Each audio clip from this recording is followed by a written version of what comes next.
الحمد لله رب العالمين والصلاة والسلام على نبينا محمد وعلى آله وصحبه أجمعين أما بعد biz bugun yangi tema bilan tanishib ketirmiz. Bu Qur'onda yashiri turgan qoida, shunga ko'ra buni yaxshilab anglab, hamda amalda qo'llanirga kerak. U alif muqaddara, ya muqaddara, vav muqaddara yozilmasa da o'qila turgan harflar deb aytiladi. Endi alif muqaddara, ya'ni Ruscha aytsak, подразумеваемый alif deyiladi endi.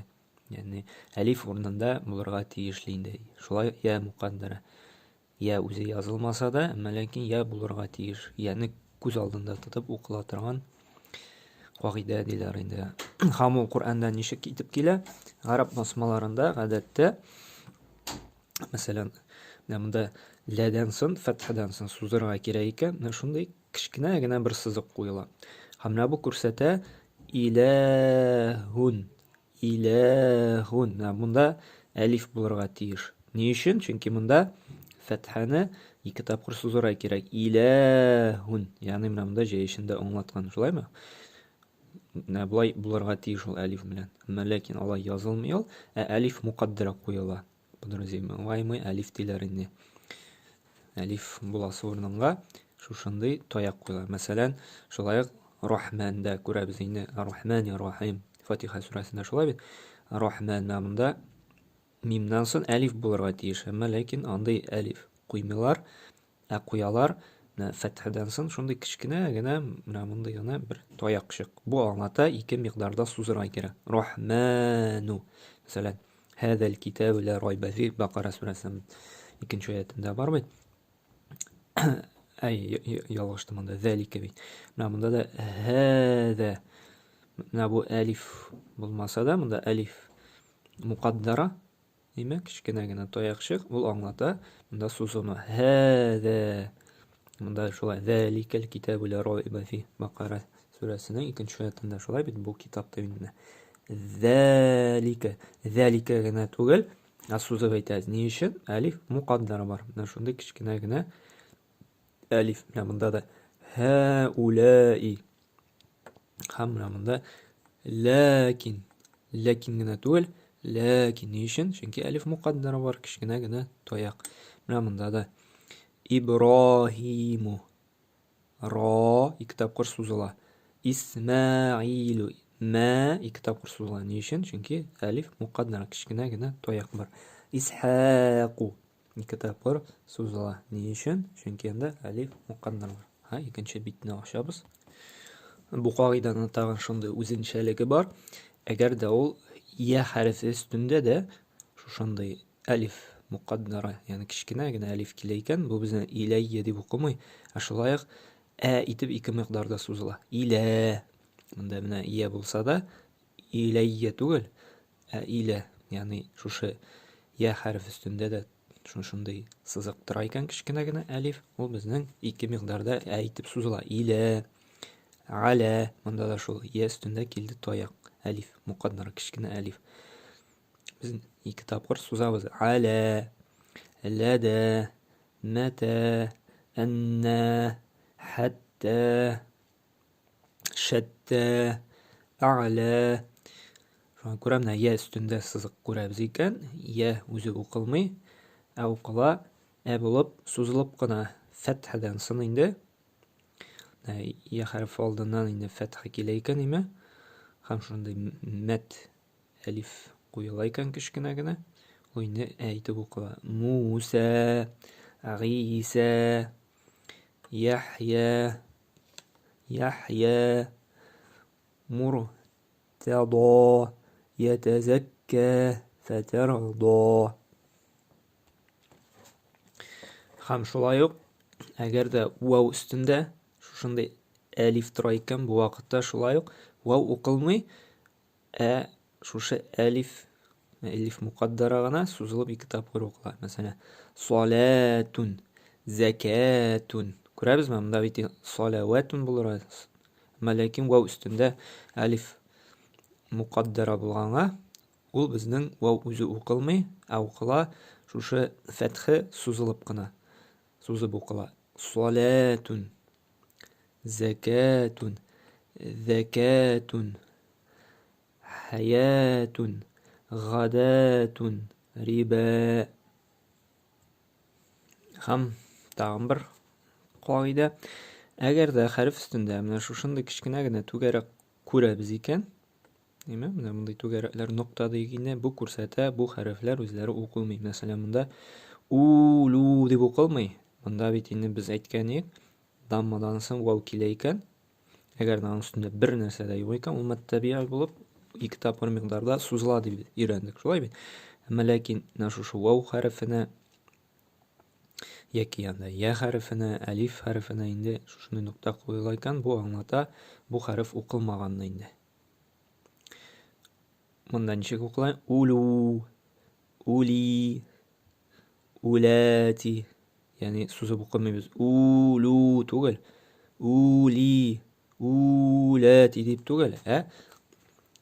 Shuvani suzmish o'qiymiz. Ulu, uli, ulati, ulai, ulaika, amanu, aminu, qalu, i'lamu. Mana bunday endi suzamiz. Ne uchun? Vav ustunda shunday nuqta to'garak turmaydi. U tura bu alifda. Bu alifni endi biz annuliruется. Ne uchun? Shunday to'garak turanga. Mana bularda endi to'garak yo'q. Masalan, mana bunda bor ya. Biz uni suzmadik. Chunki shunday to'garak nuqta bo'lgan. Mana bunda qarasak, bular bitinsi muttabi'a shular bit vav oldinda tura damma. Demak, ikki topqir suziladi. Qalu, ya'lamu, ya'malu.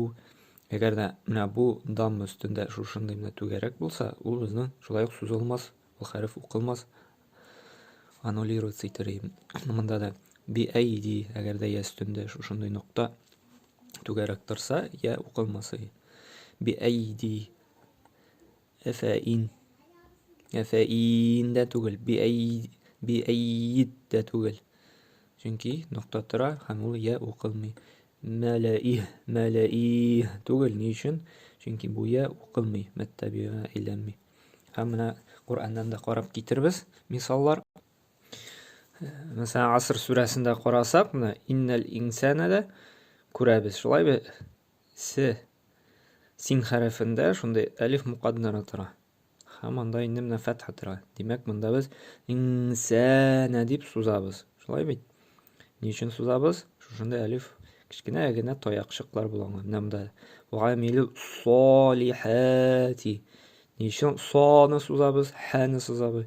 Chunki kichkinagina alif turadi. Ular bizni suzuvni anglatadi deydi. Shulaymi? Undan so'ng mana bunda da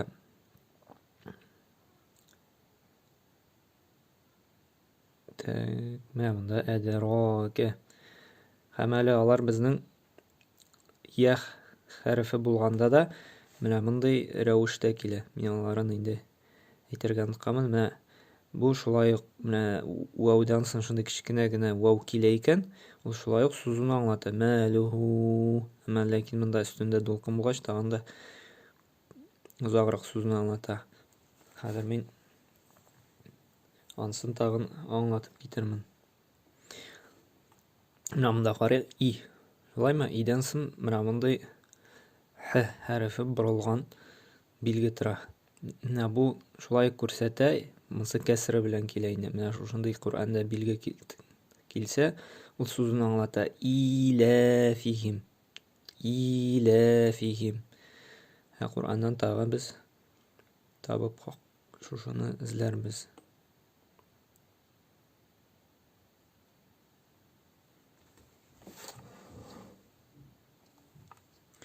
Mana bunda a'toynaka fatha bilan shulaymi?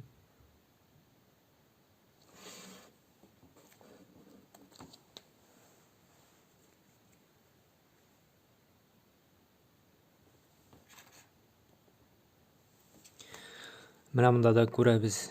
Idan so'ng shunday belgi. Shulaymi?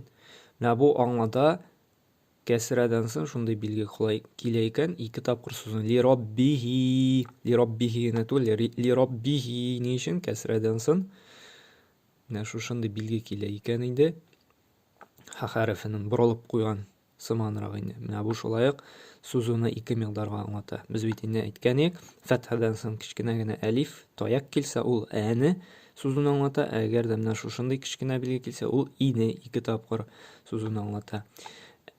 Әгәр дә даммадансын, шундай кичкенә генә шулай ук вау хәрефе килә икән, бу шулай ук сузуну аңлата. Иннәһу, иннәһу.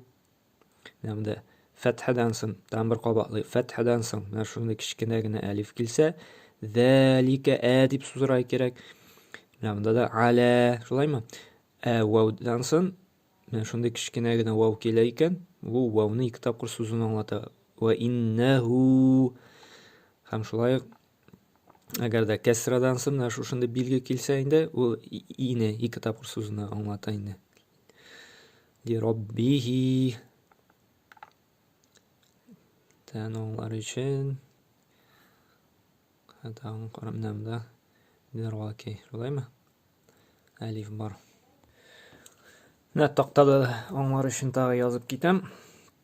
Менә әгәр дә шушындай кичкенә генә билге күрәбез икән кәсрадан соң, инде Куръанда бит инде күрсәттек мисалларда.